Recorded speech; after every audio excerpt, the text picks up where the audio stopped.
പാലക്കാട്ടെ ഉപതെരഞ്ഞെടുപ്പ് മൂന്ന് മുന്നണികളെ സംബന്ധിച്ചും അഭിമാനത്തിന്റെ പ്രശ്നമാണ്. വ്യത്യസ്തമായ പാറ്റേണുകളിലാണ് മൂന്ന് മുന്നണികളും പാലക്കാട് തങ്ങളുടെ നിലപാട് ഉയർത്തിപ്പിടിക്കുന്നത്. നിലവിൽ ബി.ജെ.പിക്ക് ഏറ്റവും കൂടുതൽ സാധ്യത കൽപ്പിക്കുന്ന നിയമസഭാ മണ്ഡലം ആയതുകൊണ്ട് തന്നെ ബി.ജെ.പിയെ തോൽപ്പിക്കുക എന്ന ലക്ഷ്യത്തിനാണ് മറ്റു രണ്ട് മുന്നണികളും, അതായത് എൽ.ഡി.എഫും യു.ഡി.എഫും പ്രാധാന്യം നൽകുന്നത്. അതേസമയം വിജയിക്കുക എന്ന ഒറ്റ ലക്ഷ്യത്തിലൂന്നിയാണ് ബി.ജെ.പി മുന്നോട്ട് പോകുന്നത്. വിജയവും ബി.ജെ.പിയുടെ തോൽവിയുമാണ് യു.ഡി.എഫ് പ്രധാനമായും ലക്ഷ്യം വയ്ക്കുന്നത്. ഇത്തരത്തിൽ മൂന്ന് പാറ്റേണുകളിലായി മൂന്ന് മുന്നണികളും തങ്ങളുടെ നിലപാടുകൾ പ്രഖ്യാപിക്കുമ്പോൾ പാലക്കാട്ടെ മത്സരം നിർണായകമായി മാറുകയാണ്.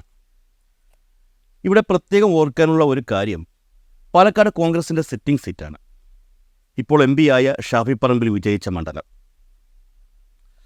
തുടർച്ചയായി 3 തവണയും പാലക്കാട്ടെ എം.എൽ.എ ആയി ഷാഫി തിരഞ്ഞെടുക്കപ്പെട്ടത് അദ്ദേഹത്തിൻ്റെ ജനപിന്തുണ കൊണ്ട് തന്നെയാണ്. കോൺഗ്രസ് നേതൃത്വത്തിനും അതറിയാം. അതുകൊണ്ട് തന്നെയാണ് ഷാഫി രാജിവെച്ച ഒഴിവിലേക്ക് ഷാഫി നിശ്ചയിച്ച ഒരു വ്യക്തിയെ സ്ഥാനാർത്ഥിയാക്കാൻ കോൺഗ്രസ് തയ്യാറായത്. പാലക്കാട് നിയമസഭാ മണ്ഡലത്തിൽ ബി.ജെ.പി വിജയിക്കാനുള്ള ലക്ഷണമൊക്കെ കാണിച്ച തെരഞ്ഞെടുപ്പായിരുന്നു 2021 നിയമസഭാ തെരഞ്ഞെടുപ്പ്. അന്ന് ബി.ജെ.പി സ്ഥാനാർത്ഥിയായി മത്സരിച്ചത് മെട്രോമാൻ ഇ ശ്രീധരനായിരുന്നു. ഇപ്പോൾ തെരഞ്ഞെടുപ്പിൽ ബി.ജെ.പി സ്ഥാനാർത്ഥിയായി എത്തുന്നത് പാലക്കാടുകാരൻ കൂടിയായ സി കൃഷ്ണകുമാറാണ്. മെട്രോമാൻ പാലക്കാട് മണ്ഡലത്തിൽ നേടിയതിനേക്കാൾ വോട്ടുകൾ കൃഷ്ണകുമാർ നേടുമോ എന്നുള്ളതാണ് ചോദ്യം. ആ ചോദ്യത്തിന് അതെ എന്നാണ് ഉത്തരമെങ്കിൽ ഉറപ്പായും ബി.ജെ.പി ഒരു പക്ഷേ കേരള നിയമസഭയിൽ സാന്നിധ്യം അറിയിച്ചേക്കുമെന്ന കാര്യം ഉറപ്പാണ്. കോൺഗ്രസിൽ നിന്ന് കലാപമുണ്ടാക്കി CPM-ലെത്തി സ്ഥാനാർത്ഥിയായ സരിൻ പിടിക്കുന്ന വോട്ടുകൾ ആരുടെ വോട്ടുകളായിരിക്കുമെന്നതിനെ ആശ്രയിച്ചിരിക്കും ഒരുപക്ഷെ കോൺഗ്രസ് സ്ഥാനാർത്ഥിയുടെ വിജയം എന്നുള്ളതാണ് യാഥാർത്ഥ്യം. എന്നാൽ കോൺഗ്രസ് സ്ഥാനാർത്ഥിയായ രാഹുൽ മാങ്കൂട്ടത്തിന് നല്ല ഉറപ്പുണ്ട്, ഇനിയുള്ള കാലം പാലക്കാട് നിയമസഭാ മണ്ഡലത്തിലെ എം.എൽ.എ ആയി താൻ ഉണ്ടാകും എന്നുള്ള കാര്യം. ആ ഒരു പ്രതീക്ഷയോട് കൂടി തന്നെയാണ് രാഹുൽ മാങ്കൂട്ടത്തിൽ മുന്നോട്ട് പോകുന്നത്. ഈ സാഹചര്യത്തിലാണ് പാലക്കാട് ഉപതെരഞ്ഞെടുപ്പിൽ രാഹുൽ മാങ്കൂട്ടത്തിൽ വിജയിക്കുമെന്ന് പ്രഖ്യാപിച്ചും അതിനൊപ്പം രാഹുൽ മാങ്കൂട്ടത്തിൻ്റെ ഭൂരിപക്ഷം എത്രയാണെന്നും പ്രവചനം എത്തിയിരിക്കുന്നത്. രാഹുൽ മാങ്കൂട്ടത്തിൽ ജയിക്കുമോ ഇല്ലയോ എന്നുള്ള സംശയങ്ങൾ കോൺഗ്രസിലെ ചിലർ തന്നെ ഉയർത്തുമ്പോഴാണ് അക്കാര്യത്തിലൊന്നും യാതൊരു സംശയവുമില്ലെന്നും ഉറപ്പായും വിജയിക്കുമെന്നും പ്രഖ്യാപിച്ച് ഒരു വ്യക്തി രംഗത്തെത്തിയത്. വിജയം പ്രഖ്യാപിച്ച് രംഗത്തെത്തിയിരിക്കുന്നയാൾ ഒരു സാധാരണ വ്യക്തിയല്ല, ജനങ്ങളുമായി ഇടപഴകുന്ന, ജനങ്ങളുടെ മനസ്സറിയുന്ന വ്യക്തി തന്നെയാണ്. നിയമസഭാ ഉപതെരഞ്ഞെടുപ്പിൽ പാലക്കാട് മണ്ഡലത്തിൻ്റെ യു.ഡി.എഫ് സ്ഥാനാർത്ഥി രാഹുൽ മാങ്കൂട്ടത്തിൻ്റെ ഭൂരിപക്ഷം പ്രവചിച്ച് രംഗത്തെത്തിയിരിക്കുന്നത് DCC പ്രസിഡന്റ് എ തങ്കപ്പനാണ്. പാലക്കാട് കോൺഗ്രസിന് ജയം 100% ഉറപ്പാണെന്നാണ് തങ്കപ്പൻ പറയുന്നത്. ഈ തെരഞ്ഞെടുപ്പിൽ കോൺഗ്രസ് മാത്രമേയുള്ളൂ എന്നും ചൂണ്ടിക്കാട്ടുന്നുണ്ട്. ഇലക്ഷനിൽ കോൺഗ്രസിന് ഒരു വെല്ലുവിളിയും സൃഷ്ടിക്കാൻ ബി.ജെ.പിക്കോ CPM-നോ ഇതുവരെ കഴിഞ്ഞിട്ടില്ലെന്നും അദ്ദേഹം ഒരു മാധ്യമത്തിനു നൽകിയ അഭിമുഖത്തിൽ വ്യക്തമാക്കി. സരിൻ CPM-ലേക്ക് പോയത് മൂലം കോൺഗ്രസ് വോട്ടുകൾ CPM-ലേക്ക് പോകുമെന്ന് ചില ഇടങ്ങളിൽ പ്രചരണം നടന്നിരുന്നു. എന്നാൽ അത്തരത്തിലുള്ള പ്രചരണങ്ങളിൽ യാതൊരുവിധ വസ്തുതയുമില്ലെന്നാണ് തങ്കപ്പൻ പറയുന്നത്. കാരണം ഇത്രയും നാൾ കോൺഗ്രസിനൊപ്പം നിന്ന്, കോൺഗ്രസിനൊപ്പം പ്രവർത്തിച്ച്, കോൺഗ്രസ് പാർട്ടിയുടെ സംഘടനാ സംവിധാനത്തിലെ ഔദ്യോഗിക സ്ഥാനങ്ങളിൽ ഇരുന്ന സരിൻ CPM-ലേക്ക് പോയതുകൊണ്ട് യഥാർത്ഥത്തിൽ കോൺഗ്രസിനുണ്ടായിരിക്കുന്നത് ലാഭമാണെന്നാണ് തങ്കപ്പൻ്റെ അഭിപ്രായം. അദ്ദേഹം പറയുന്നത് എന്തെന്നാൽ സരിൻ CPM-ലേക്ക് പോയത് മൂലം കോൺഗ്രസ് വോട്ടുകൾ ഒരിക്കലും കുറയില്ല എന്നാണ്. CPM-ലേക്ക് സരിൻ മാത്രമേ പോയിട്ടുള്ളൂ, അദ്ദേഹത്തിനൊപ്പം കോൺഗ്രസ് വോട്ടുകൾ പോയിട്ടില്ല. എന്നാൽ CPM-ലേക്ക് ചെന്നത് മൂലം അവിടെയുള്ള CPM വോട്ടുകൾ കോൺഗ്രസിന് ലഭിക്കുമെന്നും തങ്കപ്പൻ ചൂണ്ടിക്കാട്ടുന്നു. എങ്ങനെ നോക്കിയാലും സരിൻ കോൺഗ്രസ് പ്രസ്ഥാനം വിട്ട് CPM-ലേക്ക് ചേക്കേറിയത് ലാഭകരമായ ഒരു കച്ചവടം തന്നെയാണ് എന്നാണ് തങ്കപ്പൻ്റെ അഭിപ്രായം. ഉറപ്പായും CPM സ്ഥാനാർത്ഥി 3ാം സ്ഥാനത്തേക്ക് പോകുമെന്നും അദ്ദേഹം കരുതുന്നുണ്ട്. നിലവിൽ അടിത്തറ നഷ്ടപ്പെട്ടു നിൽക്കുന്ന പാർട്ടിയാണ് CPM. എന്നാൽ ലോക്സഭാ തെരഞ്ഞെടുപ്പോട് കൂടി കോൺഗ്രസ് തങ്ങളുടെ അടിത്തറ വിപുലപ്പെടുത്തി വരികയാണ്. ഉപതെരഞ്ഞെടുപ്പുകളിൽ കോൺഗ്രസ് മുന്നേറ്റമാണ് കാണാൻ സാധിക്കുന്നത്. പാലക്കാടും മറിച്ചൊന്നും സംഭവിക്കില്ലെന്നും തങ്കപ്പൻ ചൂണ്ടിക്കാട്ടുന്നുണ്ട്.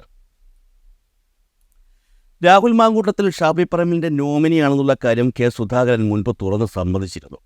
പാലക്കാട് ഉപതെരഞ്ഞെടുപ്പിൽ കോൺഗ്രസ് സ്ഥാനാർത്ഥിയുമായി ബന്ധപ്പെട്ട ചില വിഷയങ്ങൾ നേരത്തെ പൊങ്ങി വന്നിട്ടുണ്ടായിരുന്നു. കോൺഗ്രസിലെ മുതിർന്ന നേതാവായ കെ മുരളീധരനെ പാലക്കാട് മണ്ഡലത്തിൽ സ്ഥാനാർത്ഥിയാക്കണമെന്നായിരുന്നു ഒരു വിഭാഗം ആവശ്യപ്പെട്ടിരുന്നത്. കാരണം മുരളീധരനെ തൃശൂർ ലോക്സഭാ മണ്ഡലത്തിലേക്ക് മാറ്റുകയും പകരം വടകര ലോക്സഭാ മണ്ഡലത്തിൽ ഷാഫി പറമ്പിൽ മത്സരിക്കാൻ എത്തുകയുമായിരുന്നു. തൃശൂർ മണ്ഡലത്തിൽ മുരളീധരൻ തോൽക്കുകയും വടകരയിൽ ഷാഫി പറമ്പിൽ വിജയിക്കുകയും ചെയ്തു. ശേഷം ഷാഫി പറമ്പിൽ രാജിവെച്ച പാലക്കാട് നിയമസഭാ മണ്ഡലത്തിൽ ഇലക്ഷൻ വന്നപ്പോൾ അവിടെ സ്ഥാനാർത്ഥിയായി കെ മുരളീധരനെ തീരുമാനിക്കണമെന്നായിരുന്നു കോൺഗ്രസിലെ വലിയൊരു വിഭാഗം നേതാക്കളും പ്രവർത്തകരും ആവശ്യപ്പെട്ടത്. എന്നാൽ തൻ്റെ പ്രതിനിധി എന്ന നിലയിൽ രാഹുൽ മാങ്കൂട്ടത്തിനെ മത്സരിപ്പിക്കണം എന്നായിരുന്നു MLA ആയിരുന്ന ഷാഫി പറമ്പിൻ്റെ ആഗ്രഹം. എന്തായാലും ഷാഫിയുടെ ആഗ്രഹം പോലെ തന്നെ കാര്യങ്ങൾ നടന്നു. രാഹുൽ മാങ്കൂട്ടത്തിൽ പാലക്കാട് സ്ഥാനാർത്ഥിയാവുകയും ചെയ്തു. എന്നാൽ രാഹുലിൻ്റെ സ്ഥാനാർത്ഥിത്വം സംബന്ധിച്ച് വിവിധ എതിർപ്പുകൾ ഉയർന്നിരുന്നു. പ്രത്യക്ഷമല്ലെങ്കിൽ കൂടി തൻ്റെ അനിഷ്ടം കെ മുരളീധരനും നേരത്തെ പ്രകടമാക്കുകയുണ്ടായി.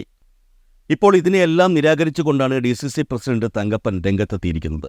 സ്ഥാനാർത്ഥിത്വവുമായി ബന്ധപ്പെട്ട് പാലക്കാട് യാതൊരുവിധ പ്രശ്നങ്ങളുമില്ലെന്നും ഇതുവരെ ഉണ്ടായിട്ടില്ലെന്നും അദ്ദേഹം പറയുന്നുണ്ട്. ഇതുമായി ബന്ധപ്പെട്ട് നിരവധി പ്രസ്താവനകൾ പല നേതാക്കന്മാർ പുറത്തുവിട്ടിരുന്നല്ലോ എന്ന ചോദ്യത്തിന് രസകരമായ മറുപടിയാണ് തങ്കപ്പൻ പറഞ്ഞത്. സ്ഥാനാർത്ഥിത്വത്തിന് എതിരെ എതിർപ്പുകൾ ഉണ്ടാകുന്നത് മാധ്യമങ്ങളാണെന്നാണ് അദ്ദേഹത്തിൻ്റെ കണ്ടുപിടുത്തം. പാലക്കാട് കോൺഗ്രസിന് എതിരില്ല, അങ്ങനെ എതിരില്ല എന്ന് കണ്ടപ്പോൾ ഇത്തരം വാർത്തകൾ പറഞ്ഞു പരത്തുകയായിരുന്നു എന്നും അദ്ദേഹം പറയുന്നു. അതായത് കെ മുരളീധരൻ്റെ വിമർശനങ്ങളും സരിൻ ഉൾപ്പെടെയുള്ള ചില കോൺഗ്രസ് നേതാക്കന്മാരുടെ പാർട്ടി വിടലും രാഹുൽ മാങ്കൂട്ടത്തിൻ്റെ സ്ഥാനാർത്ഥിത്വവുമായി ബന്ധമില്ലെന്നാണ് തങ്കപ്പൻ വ്യക്തമാക്കുന്നത്. കോൺഗ്രസിനെ സംബന്ധിച്ച് ഒരു വെല്ലുവിളിയും ഇല്ലായിരുന്നുവെന്നതാണ് ഈ തെരഞ്ഞെടുപ്പിൻ്റെ പ്രത്യേകതയെന്നും അദ്ദേഹം പറയുന്നുണ്ട്. ഇലക്ഷൻ പ്രഖ്യാപിക്കുന്നതിന് വളരെ മുൻപ് തന്നെ മുന്നൊരുക്കങ്ങൾ തുടങ്ങിയിരുന്നു. പഴുതടച്ചുള്ള പ്രചരണം നടത്തിയാണ് മുന്നോട്ട് പോയത്. ഒരു വെല്ലുവിളിയും തോന്നിയിരുന്നില്ല. വലിയ ഭൂരിപക്ഷവുമായി മുന്നോട്ട് പോകും. സംസ്ഥാന സർക്കാരിനും കേന്ദ്ര സർക്കാരിനും എതിരെയുള്ള ജനവികാരമാണ് തെരഞ്ഞെടുപ്പിൽ പ്രതിഫലിക്കാൻ പോകുന്നത് എന്നുള്ള കാര്യവും തങ്കപ്പൻ വ്യക്തമാക്കി. മാത്രമല്ല, രാഹുൽ മാങ്കൂട്ടത്തിൽ ഉറപ്പായും പാലക്കാട് വിജയിക്കുമെന്നും അങ്ങനെ വിജയിക്കുമ്പോൾ രാഹുലിൻ്റെ ഭൂരിപക്ഷം എത്രയായിരിക്കുമെന്നും തങ്കപ്പൻ പറയുന്നുണ്ട്. 15,000-ലധികം വോട്ടുകൾക്ക് പാലക്കാട് മണ്ഡലത്തിൽ രാഹുൽ മാങ്കൂട്ടത്തിൽ വിജയിക്കുമെന്നാണ് തങ്കപ്പൻ ആത്മവിശ്വാസം പ്രകടിപ്പിച്ചത്. കഴിഞ്ഞ നിയമസഭാ തെരഞ്ഞെടുപ്പിൽ മെട്രോമാൻ E. ശ്രീധരനും ഷാഫി പറമ്പിലും തമ്മിൽ മത്സരിച്ചപ്പോൾ ഷാഫി വിജയിച്ചത് 3,859 വോട്ടുകൾക്കാണ്. ആ ഭൂരിപക്ഷം ഇപ്പോൾ വർദ്ധിക്കുമെന്നാണ് തങ്കപ്പൻ പറയുന്നത്.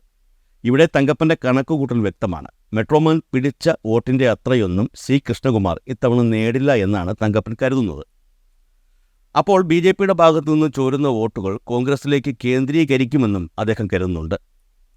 ആ വോട്ടുകൾ കൂടി ചേരുമ്പോൾ ഉറപ്പായും രാഹുൽ മാങ്കൂട്ടത്തിൻ്റെ ഭൂരിപക്ഷം നേരത്തെ ഷാഫി നേടിയ ഭൂരിപക്ഷത്തിൻ്റെ 5 ഇരട്ടിയോളമാകുമെന്നാണ് തങ്കപ്പൻ പറയുന്നത്. രാഹുൽ മാങ്കൂട്ടത്തിലും ഷാഫി പറമ്പിലും കോൺഗ്രസ് നേതാക്കളാണെങ്കിലും പാലക്കാട്ടുകാർക്ക് അവരുടെ നേതാവ് ഷാഫി തന്നെയാണ്. ഷാഫി നേടിയ വോട്ടുകൾ രാഹുൽ നേടിയാൽ ഈ പറഞ്ഞ കണക്കുകൾ ശരിയാകും. കഴിഞ്ഞ തവണ നിരവധി ഇടതുപക്ഷ വോട്ടുകൾ കൂടി ഷാഫിക്ക് ലഭിച്ചിരുന്നു എന്നുള്ള കാര്യം കോൺഗ്രസ്സുകാരോ ഇടതുപക്ഷക്കാരോ പറയാതെ തന്നെ നമുക്ക് എല്ലാവർക്കും അറിയാവുന്ന കാര്യമാണ്. ഇടതുപക്ഷ വോട്ടിൻ്റെ പിൻബലമില്ലായിരുന്നെങ്കിൽ ഷാഫി പറമ്പിൽ ഒരുപക്ഷെ പാലക്കാട് പരാജയം രുചിച്ചേനെ. ആ ഇടതുപക്ഷ വോട്ടുകൾ ഇത്തവണ രാഹുൽ മാങ്കൂട്ടത്തിന് ലഭിക്കുമെന്ന് സത്യം പറഞ്ഞാൽ എനിക്ക് തോന്നുന്നില്ല. അതുകൂടി കിട്ടുകയാണെങ്കിൽ DCC പ്രസിഡന്റ് തങ്കപ്പൻ പറഞ്ഞ കാര്യം ഏകദേശം ശരിയാകുമെന്ന് ഉറപ്പിക്കാം. ഇനി ഈ തെരഞ്ഞെടുപ്പുമായി ബന്ധപ്പെട്ട് തങ്കപ്പൻ പറഞ്ഞ മറ്റു ചില കാര്യങ്ങളൊന്ന് ചുരുക്കി പറയാം. കോൺഗ്രസിൻ്റെ ഒരു വോട്ടും സരിന് കിട്ടില്ല. സരിൻ കോൺഗ്രസ് വിട്ട് CPMലേക്ക് പോയതുകൊണ്ട് അവിടുത്തെ വോട്ട് ഇങ്ങോട്ട് വരാൻ പോവുകയാണ്. പാലക്കാട് നഗരസഭയിലും 3 പഞ്ചായത്തുകളിലും കോൺഗ്രസിന് വലിയ ലീഡ് കിട്ടുമെന്ന് ഉറപ്പിച്ചു പറയാം. CPMും BJPയും തമ്മിൽ ഡീലുണ്ട്. അങ്ങനെയാണ് തെരഞ്ഞെടുപ്പ് രംഗത്ത് കാണുന്നതെന്നും തങ്കപ്പൻ ആരോപിക്കുന്നുണ്ട്. രാഹുലിന് വേണ്ടി വോട്ട് ചോദിക്കാൻ പാലക്കാട് എത്തിയ മുരളീധരൻ രാഹുലിൻ്റെ പേര് പറഞ്ഞു തന്നെയാണ് വോട്ട് ചോദിച്ചത് എന്ന് തങ്കപ്പൻ പറഞ്ഞു. ഇക്കൂട്ടത്തിൽ തങ്കപ്പൻ പറഞ്ഞ ഒരു കാര്യം അത് ഷാഫി പറമ്പിൽ പോലും അംഗീകരിക്കുമെന്ന് എനിക്ക് തോന്നുന്നില്ല. ഷാഫി കഴിഞ്ഞ തവണ വിജയിച്ചത് CPM വോട്ട് കൊണ്ടല്ല എന്ന്. ഷാഫിക്ക് മറ്റു പാർട്ടികളുടെ വോട്ട് കിട്ടിയിട്ടില്ല. 3 തെരഞ്ഞെടുപ്പ് നോക്കിയാലും ഷാഫിക്ക് വോട്ട് കുറയുകയാണ് ചെയ്തത്. എന്നാൽ CPM തോൽക്കുമ്പോൾ സ്ഥിരമായി പറയുന്നതാണ് BJP വിജയിക്കാതിരിക്കാൻ ഷാഫിക്ക് വോട്ട് ചെയ്തു എന്ന്. ഇതാണ് തങ്കപ്പൻ പറഞ്ഞത്. ഇക്കാര്യത്തിനോട് എനിക്ക് വിയോജിപ്പുണ്ട് കേട്ടോ. കാരണം ഷാഫി പറമ്പിൽ തന്നെ വ്യക്തമാക്കിയിട്ടുണ്ട് ഒരുപക്ഷെ ഇടതുപക്ഷ വോട്ടുകൾ കിട്ടിയിരിക്കാമെന്ന്. ഇലക്ഷൻ പ്രഖ്യാപിക്കുന്നതിന് മുൻപ് പല പേരുകളും ചർച്ച ചെയ്തിട്ടുണ്ടെങ്കിലും സ്ഥാനാർത്ഥി പ്രഖ്യാപനം വന്നപ്പോൾ മുതൽ ഒറ്റക്കെട്ടാണെന്നും തങ്കപ്പൻ പറഞ്ഞു. കോൺഗ്രസിൽ തർക്കങ്ങൾ ഉണ്ടെന്നുള്ളത് മാധ്യമങ്ങളുടെ സൃഷ്ടിയാണ്. സമൂഹത്തിൻ്റെ വിവിധ തുറകളിലുള്ളവർ LDF സർക്കാരിന് എതിരാണ്.